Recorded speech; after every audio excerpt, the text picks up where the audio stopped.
Turkiyada sigirlar do'konga bostirib kirdi.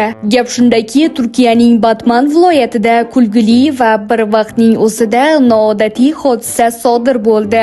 Ma'lum bo'lishicha, egasidan qochib ketgan sigirlar maishiy texnika sotiladigan do'konga yugurib kirgan. Hodisa 17 fevral kuni yuz bergan. Jami 9 ta sigir savdo nuqtasiga bostirib kirib, ayrim maishiy texnika vositalarini ag'darib yuborgan. Voqea do'kon ichiga o'rnatilgan kuzatuv kameralariga to'liq qayd etilgan va ijtimoiy tarmoqlarda tez tarqalgan. Xabar berilishi bilan tegishli xizmatlar voqea joyiga yetib kelib, hayvonlarni qisqa vaqt ichida ushlab olgan. Dastlabki ma'lumotlarga ko'ra, hodisa oqibatida hech kim tan jarohati olmagan. Mazkur voqea ijtimoiy tarmoqlarda foydalanuvchilar orasida kulguli izohlar va muhokamalarga sabab bo'lmoqda. Xo'sh, siz bu vaziyatda qanday yo'l tutgan bo'lar edingiz? Fikrlaringizni izohlarda yozib qoldiring. Ushbu xabarni ko'proq insonlar ko'rishi uchun videoga like bosib, barcha yaqinlaringizga yuborib qo'yishni unutmang. Surxondaryoliklar kanalini bizda kuzating va kanalimizga obuna bo'ling.